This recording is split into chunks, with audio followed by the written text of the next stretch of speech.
wearing a poppy, laying a wreath, bowing our heads in silence, and maybe lighting a candle. Things we do as signs at our annual time of remembrance. Remembering forms an important part of our lives, marking different events. People like to reminisce over shared experiences. Do you remember when? It forms an important part of faith too. Important enough for us to still share together something that Jesus handed down. Bread and wine. Do this in remembrance of me.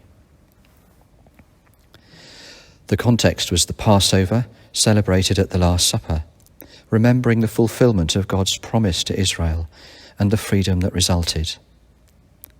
Here, in this powerful Passover meal, Jesus points to himself, the fulfillment of God's promise of freedom from sin and restoring our broken relationship with God. It's interesting that this phrase, "do this in remembrance of me," only appears in Luke's Gospel. It was clearly well known, as it's a phrase that Paul then quotes in 1 Corinthians 11. Remembering is not just about looking back. For Luke, like many of the stories in his Gospel, it's about entering into. In the same way we get caught up in not only the understanding of how wartime sacrifice won our freedom, but also how we enter into it in the way we live today. So Jesus' sacrifice is one we don't simply look back on, but enter into as it changes the way we live today. We are invited to remember, not just a historical event, but to share in it, so that the freedom of forgiveness can be received and lived and given away.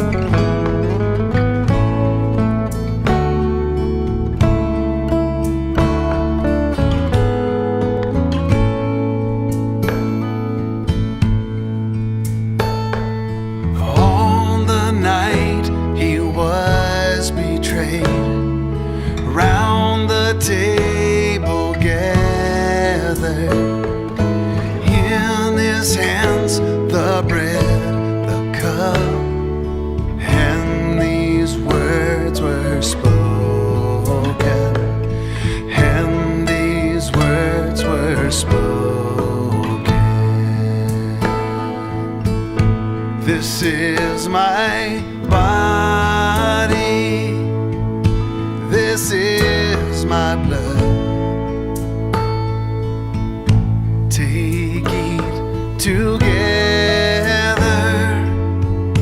Remember me.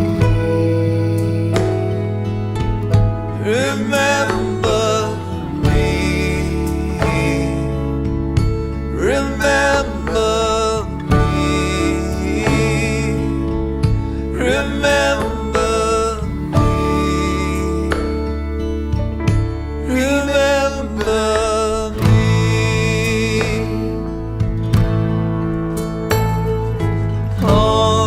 Day, the sacred hour, round the table gathered, we'll proclaim until he comes. Christ hath died and risen. Christ hath died and risen. This is my body, this is my blood. Take, eat together. Remember me. Remember me. Remember me.